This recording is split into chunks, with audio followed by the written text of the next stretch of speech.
After 7 years of marriage, the woman just wouldn't leave him alone. "Calvin, is your wife as cute as I am?" He replied with a cold sneer, "Do you think you can compare to her?" Later on, I watched as he spoiled that woman endlessly. Carried her high heels, set off fireworks, and celebrated New Year's with her. Meanwhile, he became colder to me. On her birthday, I had a car accident and hit a barrier. Calvin's enemies were behind it. He rushed over, only to find the divorce papers I left him. "Even when you're sick, he doesn't come to be with you?" In the busy hospital, I'm sitting in a corner, getting 4. My best friend, after paying my bill, sat next to me, fuming with anger. These past few years, my cramps have gotten worse. The doctor said my previous miscarriages made pregnancy unsafe now. I sighed, picking up my phone to call Calvin. Unsurprisingly, the line was busy. "Still working?" my friend grumbled. "His wife is like this, and he's busy." I forced a smile. My face in the mirror looked drained. "Remember Cindy?" "Cindy? You mean the one who chased Calvin for 7 years, got rejected, and was always scolded by him?" "Yeah. Now she's finally succeeded. She wasn't just chasing Calvin for 7 years, she's also his secretary." A minute ago, Cindy updated her status. "Tell the flowers they don't need to bloom, the one I'm waiting for has come." Attached was a picture of their hands intertwined at a 5-star hotel. On the ground, there were scattered rose petals, a woman's dress, and a custom men's tie. The man's ring finger was bare, the mark left by a wedding band visibly absent. The last image showed a familiar leather seat and black stockings strewn atop. Many envied me for choosing right when I was young and having Calvin's undivided attention once he became successful. But the truth is, Calvin's been cheating. Leaving the hospital in the evening, I got a call from Calvin. "What's up?" His voice was as usual, calm, poised, yet filled with gentleness, unlike when he spoke to anyone else. I tossed the medical report in my bag. "Nothing. I won't be home tonight," he said. "But today's my birthday." Counting back, we've known each other for 20 years. He'd celebrated my birthday for 19 of them. Somehow, this year he forgot. I felt tears welling up and asked, "Calvin, today's my birthday. Can you come find me now?" There were rustling sounds from the other end, fabric brushing. A moment later, he said okay. He drove to me himself. Over the years, Calvin grew into this quietly powerful presence, drawing all eyes. I sat in the passenger seat. The car was clean, no trace of anyone else. I glanced at him, pristine collar, expensive watch, impeccable tie, and a wedding ring. Involuntarily, scenes of him and Cindy together flashed in my mind. Clothes disheveled, heated entanglements. An indescribable suffocation hit me. "What's wrong? You don't look good." He always handled things so well, never leaving any evidence. If I hadn't accidentally followed Cindy on Instagram with a burner account, I'd never get proof. I gripped the seat belt. "The doctor said, it'll be hard for us to have kids." "It's okay, I care about you," Calvin said absent-mindedly, eyes on the road, lost in thought. Back in the early days of his startup, I went through a lot by his side. My health took a toll, and several pregnancies didn't make it, leaving me weak. I knew he wanted kids. Suddenly, his phone rang, breaking the awkward silence. "Can you pick it up?" he asked. I grabbed the phone and froze. "Cindy." "Go ahead and answer it." Calvin's tone was normal. I turned on the speaker. "Hello, he's driving." Cindy seemed surprised to hear me, paused briefly, and then spoke softly. "Sister Maria, can you give the phone to Mr. Calvin?" I left it on speaker. "Go ahead." Cindy's voice was tinged with tears. "Mr. Calvin, can I take tomorrow off?" "Reason?" Calvin's voice was indifferent. "I'm feeling down, and I want to go to the amusement park with my boyfriend." "Boyfriend?" I instinctively looked at Calvin, his lips tightly pressed. Was she asking him out? Or punishing me for taking Calvin away? Cindy, I pay you to work, not to take days off so often. I'm sorry, but I really want to go. By the end, she was crying. He abandoned me today, I just want to clear my head. I stared at Calvin, hoping to hear a refusal. With lips still tight, his finger lightly tapped the steering wheel, just this once. Cindy's voice brightened, thanks, boss. He hung up, staring ahead with a blank face. His finger tapping on the steering wheel slowed, a sign he was relaxed. He was troubled by leaving Cindy and relieved by comforting her. Perhaps even he didn't want to admit it. Under my nose, Cindy's invite thrilled him. Let's go too, I suddenly said. Calvin rejected it quickly, I have a meeting tomorrow. Amusement parks are childish, not your thing. You wouldn't have said that before, I whispered. Calvin didn't look up. Maria, we've been married for 7 years. 7 years. Am I not supposed to hope for romance anymore? I turned to look out the window and softly agreed, not arguing further. I'm afraid Calvin's long forgotten, we used to be naive too. That summer when we were 18, the hottest one. He was carrying an umbrella, loaded with my snacks and my shoulder bag, while we had a blast at the amusement park. At the Ferris wheel's highest point, he kissed me and said, Maria, I want to marry you. Back then, his eyes were filled with me. We were the golden couple of our classmates. We later got married and invited our high school head teacher. He said, I knew this kid was into you. Sure enough, he took action right after graduation. Years later, when his company went public, he finally admitted that his feelings for me were premeditated. Even now, I can't figure out if love is worth risking everything for. 5 years into our marriage, Cindy became Calvin's secretary. I walked into the CEO's office one day, catching Cindy flirting with Calvin. Calvin, is your wife as cute as me? Calvin coolly retorted, you don't compare to her. I started to relax. 2 years later, just as I was beginning to forget about her, I accidentally added Cindy on Instagram through a secondary account. And that's when the nightmare began. Her world on Twitter was nothing like what Calvin had told me.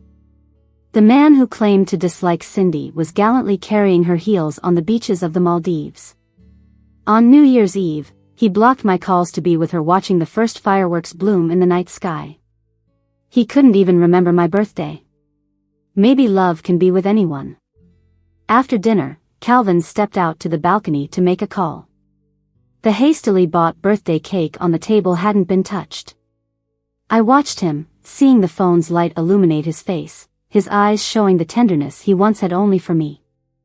I said nothing and quietly cleaned up the dishes. The next day, I went to the amusement park alone. We graduated years ago, and the park has been renovated countless times. Only the Ferris wheel I rode remains the same. Calvin, can you put me first next time?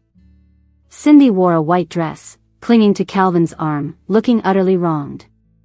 It was her birthday yesterday, Calvin calmly explained, I'm usually with you, aren't I? Cindy pouted, you don't love me anymore, so why bother about my birthday? I'm young, and I'm hung up on an old man like you, yet you don't cherish me. Calvin chuckled, old? You didn't say that in bed. Okay, you're wealthy, handsome, and fit, all right? Cindy pulled him onto the Ferris wheel. Miss, are you here with your boyfriend? You can make a wish at the top of the Ferris wheel. Just kiss from the bottom to the top, and you'll be guaranteed a lifetime together. The ticket seller stopped me. I ignored him. I stared blankly as Calvin and Cindy boarded the Ferris wheel. His hand lazily perched on the railing, he tilted his head to help Cindy put on her bunny ears headband, missing a few times. Finally, he propped her chin, held her face in place, and gently adjusted it. The angle made it easy for him to then kiss her. Their intertwined kiss faded as the carriage rose. Calvin didn't let go. The sun was blinding. Tears flowed uncontrollably, but I refused to blink until they were too high to see. I suddenly went mad, calling Calvin. At first, he hung up on me. I cried while persistently calling. After a few tries, someone answered. It was Cindy. Maria, her voice tinged with annoyance but keeping polite. Calvin's always in meetings. Do you need something? Give him the phone, I said. He's busy. Do you not understand? Give him the phone. Cindy silently passed the phone to Calvin. His voice was slightly hoarse. Maria, what's up? I looked at the Ferris wheel at its peak. Is the view nice at the top? I asked softly. Silence ensued on the other end. Calvin, if I hadn't called, would you have made a wish to be with her forever? In the living room, Calvin sat across from me, silent for a long time. Maria, does it have to be this way? A divorce paper lay on the coffee table. I had a lawyer friend drafted in a rush. He flipped through it briefly and said, It's hasty, there are many disputed terms. I clenched my fists. Is that all you can say to me at a time like this? Calvin paused and apologized, I'm sorry. Tears fell uncontrollably. Even with sloppy terms, would you accept one for me? You're at fault. Can I reclaim what you gave Cindy? Facing my tearful eyes, Calvin remained silent. I threw the agreement at his face, and suddenly burst into tears. Calvin, do you even have a heart anymore? What am I to you? Pain flickered in his eyes before he suddenly hugged me. Maria, I'm sorry. It was a moment of confusion. Can we not get divorced? Through sobs, I said, when you went to the Maldives with her, did you know I was sick? Do you know my menstrual pain is worsening because of too many miscarriages? The last child was lost because I drank for you when you had gastritis. But what did you do? You drank for Cindy. My voice broke as I finished. Calvin held me close, gently stroking my hair to comfort me, I'm sorry. It won't happen again. Maria, would it be okay if I just fired her, ended it entirely? That night, I lost it like never before. Hysterical. I trashed the house. Calvin couldn't say a word, just gently tried to calm me. Maria, don't do this, your hand is bleeding. My voice was hoarse, and in the end, through sobs, I only managed to say 4 words, let's get divorced. Calvin just patted my head and softly said, Maria, I'll handle everything. Trust me. Calvin firmly rejected my request for a divorce. That day, I stood by the window, looking coldly as Cindy cried her eyes out below. You weren't always like this, Calvin, you love me, right? Wrong. Calvin was ice cold, you were just a thrill, a phase. Isn't it normal for that to end? Cindy awkwardly wiped away her tears, Calvin, you liar. You're the biggest liar in the world. Just as she crouched down crying, it started pouring rain outside. Calvin lowered his eyes, lost in thought. Maybe the tense hand he suddenly raised, veins standing out like that, said something he couldn't. The next day, Cindy disappeared from the company. After that, Calvin started coming home every day and gradually talked more. Even though I never responded, he didn't seem to care. It was almost like we were back at the start of our business. But some things, when broken, can't be fixed. At least there's one thing I've got to hold on, money. Over the years, Calvin's business kept growing bigger. I had to stop working due to my health, staying home to recover. So when I decided to return to the company, my friends didn't get it. Maria, are you checking up on Calvin by going to his company? I corrected them seriously, it's our company. I had put in a lot of work, from the startup phase to its growth. I held a significant amount of shares.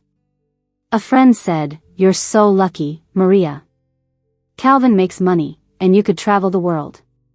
Get him to take you on vacation to the Maldives. They said. In reality, he never took me anywhere. But he made all kinds of romantic gestures for Cindy. When Calvin found out, he asked, Maria, do you want to go? Sure. I knew this was guilt compensation from him. But I went anyway. I consulted a lawyer. Getting a divorce required plenty of evidence. Calvin was too smart, leaving no traces. The only option was to go after Cindy. People tend to make more mistakes when they're flustered. Like when Calvin took me to revisit the places he went with her. Before we left, Cindy had come to see me. "Do you really think you've won?" Cindy smiled. "He can't leave me. He'll come back to me sooner or later.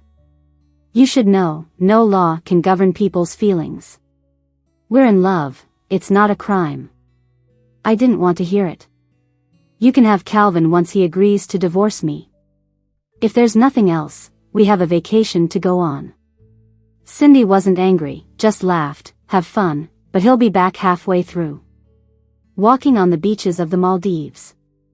The light blue ocean reflecting the dazzling golden sunlight. So beautiful. I held my phone, leisurely creating a collage to post on Twitter. I knew Cindy would see. And soon enough, she'd hit back with photos. The lawyer said once she accidentally showed her identity, we'd have her. After posting on Twitter, I saw Calvin looking out at the sunset, lost in his thoughts. "What's up?" I asked. Calvin snapped out of it, smiled. "Nothing. Time for dinner." I gazed at him, finally saying, "Sure, let's go eat." A joyful laugh from a young girl drifted nearby. Barefoot on the sand, she urged the man behind her, "Hurry up. We need to catch the sunset." For a split second, Calvin's face looked dazed. I silently looked away, dropping the shell in my hand. See, no matter how stunning the scenery, it's not the first time anymore. In his heart, there's an even more beautiful view. Tonight, Calvin had a bit to drink. I'd also had a few, leaning back against the pillows, looking out at the endless sea. When Calvin leaned in to kiss me, I suddenly turned slightly away. Calvin paused, voice raspy. "Maria, what's wrong? Let's just talk tonight, okay?" "Sure." Honestly, I've no clue how much I encouraged Calvin to drink. People tend to speak their truths when they're tipsy. The lawyer mentioned if he could write a letter of repentance, it'd be even better. Calvin whispered by my ear, "You've been sickly since a young age. That one time I carried you 2 miles to the hospital." I said calmly, "Yeah. Back then, I felt really lucky, having someone love me." "You'll always have that," he promised. "Calvin will always love Maria." The gentle breeze fluttered through the curtains, unable to mask the truth beneath lies. I told him, "Calvin, sing me a song again." 18-year-old Calvin, his singing was amazing. He'd sing love songs to me in front of the whole school, no problem. Later, once he gained status and power, he stopped singing. "Which one?" He chuckled. "The one you used to confess to me." I got up, sitting on the balcony, letting the soft night breeze lift my hair. I closed my eyes, taken back to that summer when a young Calvin professed his love. Back then, I firmly believed in our forever promise. The phone screen lit up on the coffee table. Cindy had sent me a message. "I'm pregnant. It's Calvin's. You can't take him from me." I didn't know when the wind stopped. The singing halted too, unfinished. I looked back at Calvin standing in the dark, gripping his phone. Knowing some things can't ever return to the way they were. He said, "Maria, there's something at the office, I've got to go back." When I returned from the solo vacation, everyone was confused. "Did you have a fight with Calvin?"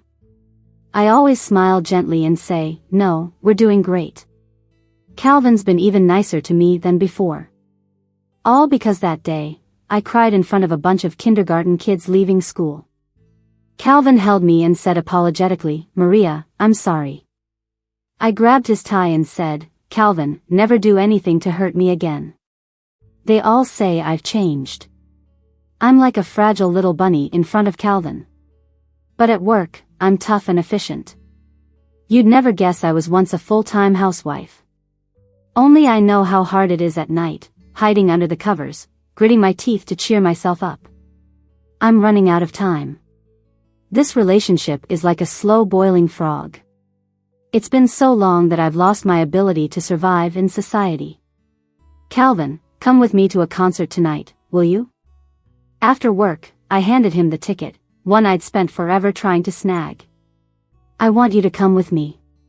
Calvin's face looked troubled because today, he's supposed to accompany Cindy for her checkup. Seeing my disappointment, I asked, is something up? I can go myself. No worries, Calvin interrupted. I'll go with you. Honestly, I love concerts. I like them all.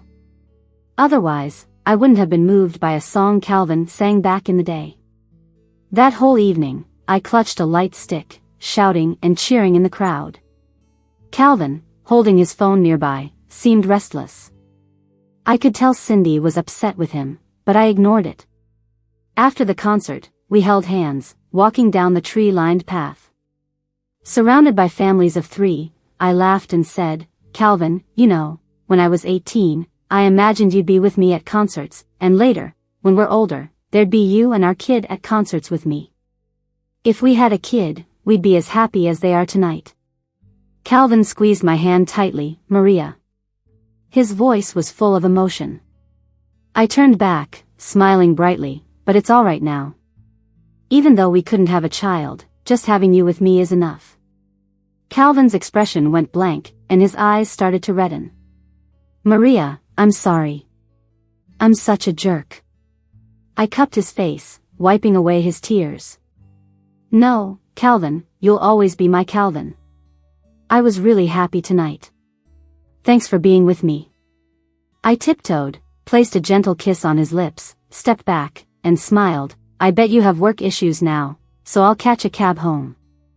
After a few steps, he grabbed my wrist suddenly and pulled me into a tight hug. Calvin said, I'm not busy, let's go home. That night, Calvin was a bit wild, kissed me passionately, and messed up my hair.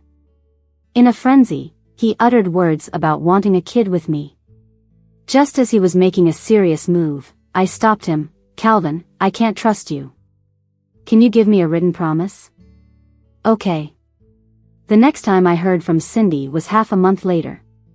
She came to see me, looking much thinner and speaking sharply. He doesn't love you anymore, why cling to him? I truly wondered if mistresses around the world graduated from the same class, with identical scripts. I replied, Cindy, we've known each other for 20 years. But he still fell for me. Her tone was mocking. Maria, stop fooling yourself. Do you really think he's done with me? Furious, her hands shook, and she pulled out a tablet, showing me intimate photos. Aren't you proud, thinking you've won your husband back? Look at this. Yesterday, him and me in bed. 3 hours. Could he do this if he didn't love me?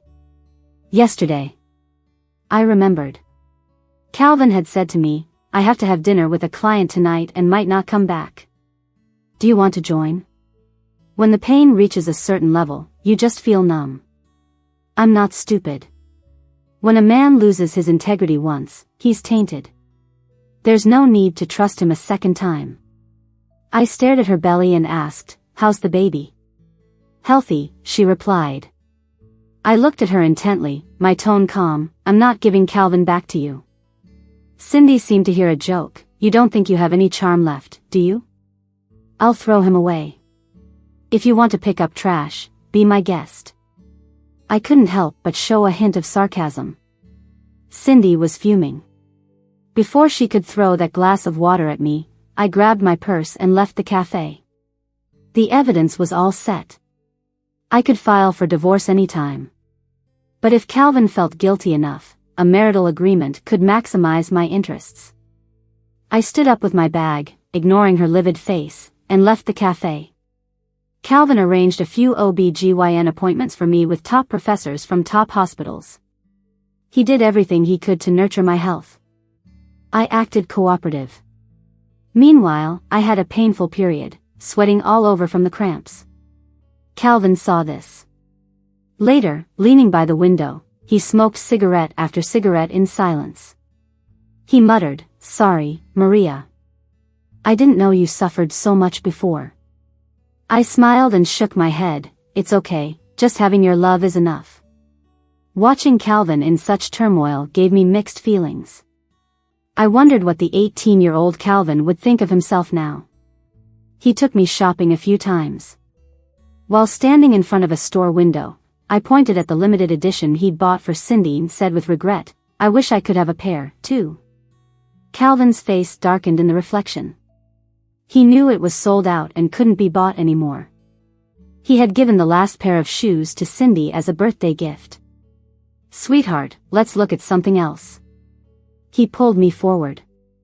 I said, "Calvin, I quite like their slogan. Some gifts can only be given once. If you give it to me, don't give it to anyone else, all right?" Calvin's voice was strained. There will be no one else. In his eyes, I was no longer in despair. It's getting more vivid. Calvin often stared at me, lost in thought. "What are you looking at?" "Nothing, just thinking of how you looked when you were younger." Calvin's eyes were full of tenderness. "Maria, I love you," he said. I was sitting cross-legged on the couch, holding my laptop. "Then, tell me how to do this part." "You're so silly, it's easy." Calvin wrapped an arm around me and started helping me with my work problem. Just like how he used to rest his head on the desk, helping me with math problems. That evening, as Calvin and I were leaving work, we were confronted by Cindy at the door, heavily pregnant. Her eyes were red. "Calvin, are you leaving me and the baby?" Calvin's face darkened, pulling me to his side. "What nonsense are you spouting?" "I'm not lying," she insisted, gritting her teeth. "This is your baby. Are you denying it?" Calvin tried to pull me upstairs. I brushed him off with a faint smile. "You handle this. I'll head back on my own." Calvin's face froze. "Maria." I ignored him and went upstairs. In fact, I had already set up surveillance in the garage to monitor our parking space. Now I watched on the screen as Calvin held Cindy. I quietly hit the record button. "I thought you didn't want me anymore." "Of course not," Calvin sighed. "But she's still my wife." "Then divorce her," Cindy said. Calvin stroked her face. "Go back now, be good." "When will you come see me?" "Soon." When Calvin returned, I was leaning against a soft pillow, discussing a project with a colleague. "Maria," he called to me. I looked at him quietly, not speaking for a long time. Calvin opened his mouth. "Cindy's boyfriend left her. Her mental state isn't good." "Oh," I said, with a laugh. "I see. I hope she's okay." I was tired of his ridiculous lies, more entertained by a live comedy show. Calvin came over and handed me a hot jasmine milk tea from downstairs, "Your favorite." "I don't drink it anymore." I closed my laptop. "I've quit it long ago." "Maria, don't you trust me?" "No," I smiled. "We're in love, so I believe whatever you say." Calvin wanted to say something but couldn't. "Calvin, do you have any regrets?" I asked. Without blinking, he said, "Yes, I regret getting involved with Cindy." "I have regrets too. I regret getting involved with him." Work became incredibly hectic. I was often too busy to even take a sip of water. On Christmas Day, snow started to fall. Calvin was on a business trip out of town. I was driving home when I received a call from Calvin, reminding me, "Eat well when I'm not there. I'll be back soon." "Yeah, I know." As I drove through a busy intersection, out of nowhere, a large truck barreled over the median directly towards me. Instinctively, I turned the wheel. The car slammed into the guardrail. The airbags deployed. The loud crash left a ringing in my ears. For a moment, I didn't realize I had been in an accident. On the phone, I heard Calvin's urgent shouts. Later, the paramedics arrived, lifting me onto a stretcher. Staring at the white snow falling, I remembered Cindy's birthday was today. In that moment, I decided to act. I left Calvin a divorce agreement, marking my complete departure. Either he signs, or I file for divorce. A month after Maria disappeared. Calvin seemed crazed, pestering everyone she was connected to. It became public knowledge that he'd been with Cindy for 3 years. Everyone sighed, desire really is deadly. Having money and power, they crave excitement. Eventually losing even themselves. Calvin tore up the divorce papers Maria left, struggling through another month. In January, he received a new divorce agreement from Maria overseas. The terms were much more thorough. It was clear she'd hired a professional legal team, solidifying her determination to divorce him. Calvin left crying Cindy behind, traveling alone overseas. He found her biological parents. After hearing what he had to say, they told him, "You betrayed the marriage, so we support her decision." Walking down foreign streets, he saw an elderly couple with gray hair, leaning on each other, sitting on a park bench watching the sunset. Calvin suddenly squatted down, overwhelmed with pain. It was only then that he realized what he had lost. Loving Maria was something he had done for 20 years. Maria was the lifeblood at the root of his being.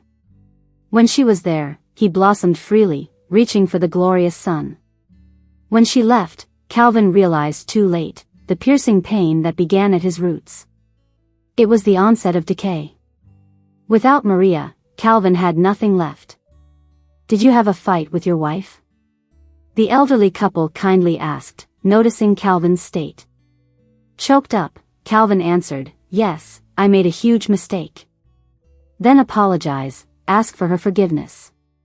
Calvin's heart skipped, a glimmer of hope. In the next second, the elderly man added with a gentle smile, "If she still loves you, you should succeed." The newfound hope slammed shut. He sunk deeper into hell. Of course, Maria couldn't love him anymore. During countless self-deceiving nights, holding Cindy, indulging in pleasure, he had already driven the knife into Maria's heart. How could she love the one who hurt her? Calvin returned home. Someone told him Cindy was about to give birth. Yet now, he only felt revulsion. He once said Cindy couldn't compare to Maria. And that hasn't changed. She doesn't work as hard, isn't as pretty, and doesn't have as nice of a figure as Maria. The only thing Cindy had going for her, her initiative, now seemed cheap. "You didn't say that when you loved me," Cindy argued. "You don't even love Maria, but you're always so considerate to her. Why can't you be like that with me?" Calvin just laughed coldly. "I've loved her for 20 years. And you? What do you have besides hundreds of provocative photos?" For the first time, Cindy realized that even though she got Calvin this way, it wasn't a win. "Truth is, there are no winners here." "I'm not going to marry you," Calvin said clearly. "Have the baby, and let it live with me."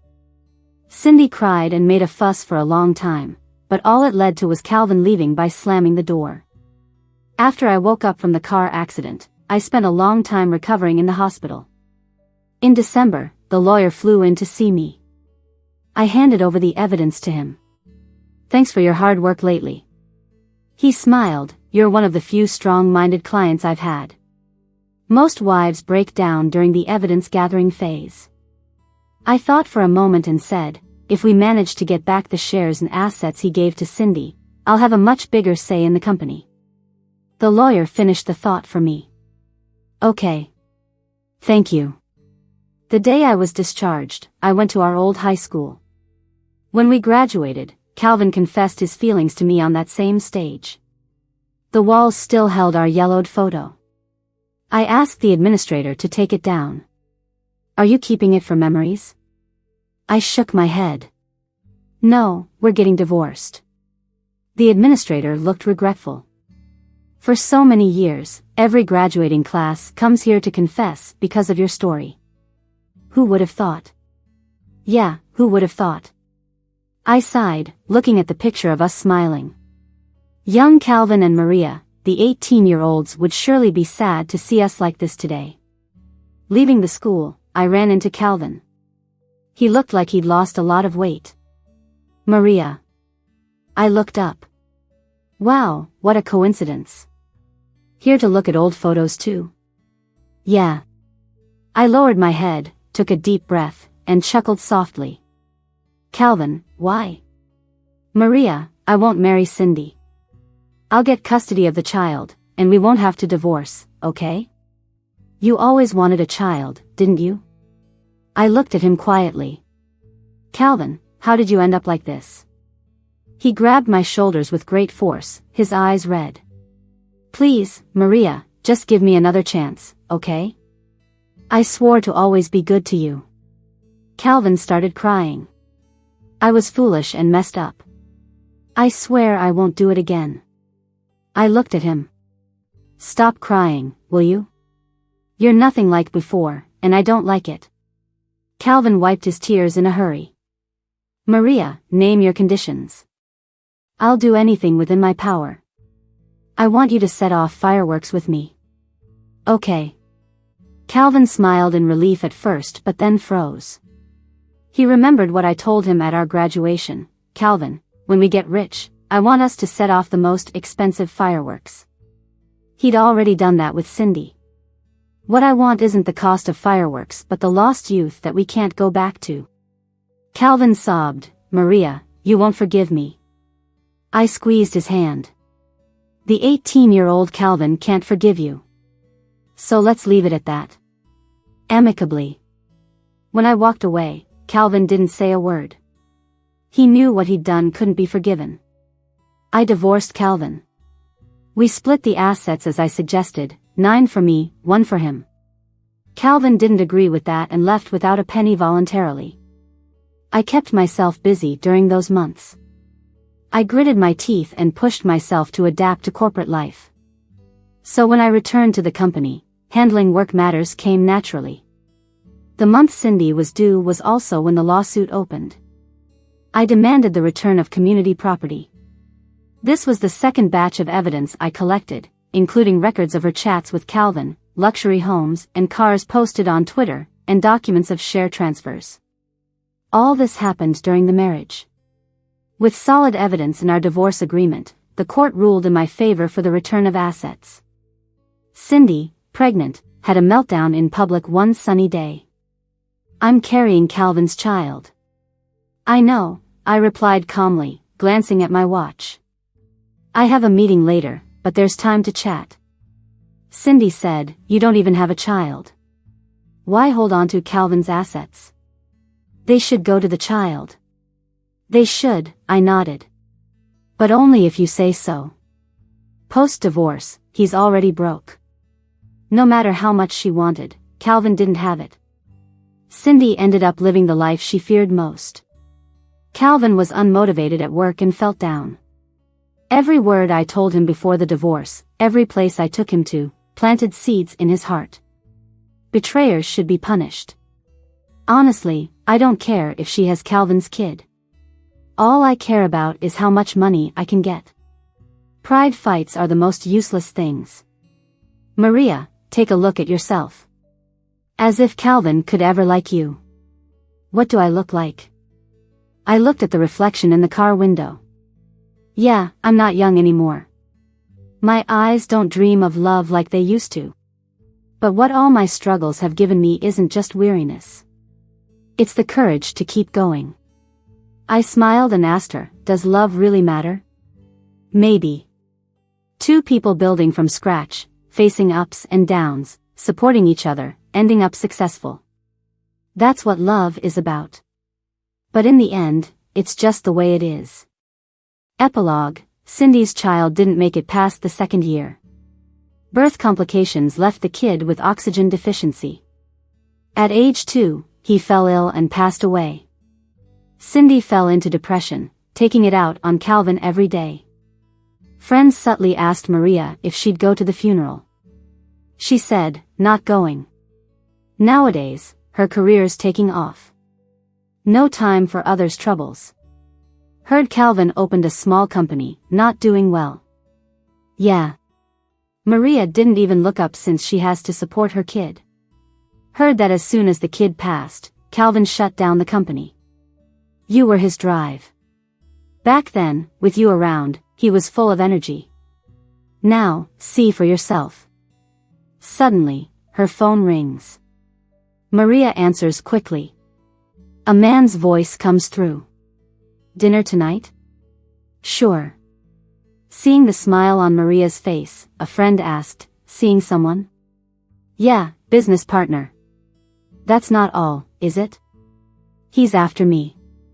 The friend teased, gotta introduce him sometime? Later, as they headed downstairs, Maria saw a familiar car parked by the curb. It was Calvin. She gave the car to him in the divorce. He opened the door and got out. Maria. Just as her friend said, he'd lost his spark. The once vibrant Calvin was now just a shadow. Maria nodded, my condolences. It was a cold, emotionless line. Calvin sighed, looking up at the bright building. He once had it all here. Now he's become this. I didn't expect things to turn out this way. What way? Maria asked calmly. Just a simple betrayal, thought it didn't matter, right? Calvin choked up, I'm sorry. Betrayal is betrayal. You betrayed, and you've paid the price. That's enough. Maria's tone was unfamiliar to him, like they weren't supposed to be like this. Calvin tried asking, Maria, when did you find out? About your affair? Maria smiled and added, a while ago, from her Twitter. Calvin wanted to say more but Maria cut him off. I know what you want to ask. If I was pretending to reconcile with you, yes, it was fake. If I believed you loved me, yes, it was fake. If our intimate moments were genuine, no, they weren't. Calvin's face gradually turned pale, ashen. Maria, why? To gather evidence. Maria smirked, without you feeling guilty, how would I get the evidence? How would I make you willingly give up your assets and leave you with nothing? She was not that forgiving. Those who hurt her had to pay. He did, and Cindy too. This unfamiliar expression deeply troubled Calvin. But you cried. Maria laughed, does being sad conflict with securing my share? Calvin, I've got to live. From a distance, a tall man stepped out of a car. Well-dressed, looking travel-weary. Maria. He called out, his brows showing a hint of fatigue. Calvin suddenly had a bad feeling. Maria naturally took the man's arm, Calvin, let me introduce you, this is my boyfriend, Henry. Henry nodded, nice to meet you. It took Calvin a while to find his voice, you have a boyfriend? Yeah. No explanation, no intention to clarify. Just 2 words, brushing off his question. Henry grabbed Maria's hand. Done talking? Let me take you to eat. Yeah, I'm done, Maria replied. The moment Maria turned around, Calvin felt a sudden rush of panic. Maria. Maria turned back and saw the bouquet of blooming red roses on the back seat of his car. She understood why he was there today. To be honest, Calvin wasn't sure what he was hoping for. Maybe he should just let her know why he came. He nervously watched Maria, waiting for a response. But Maria just calmly turned back around, smiled, and said to Henry. Buy me a bouquet of roses, will you? The most expensive kind. They're bought, in the car. The two of them slowly walked away, seemingly chatting about something cheerful, laughing out loud. Calvin stood at the back, staring at their shadows. At first, his shadow and Maria's slowly overlapped. Short, yet perfectly matched. They looked just like they did when they were young. As Maria walked, the shadows started to stretch out. At some point, they completely split apart from him. The shadow at his feet was 18-year-old Calvin. The shadow in front, holding hands with another, was 30-year-old Maria. And he, forever lost in the colors and chaos of being 28. He couldn't find his way out anymore.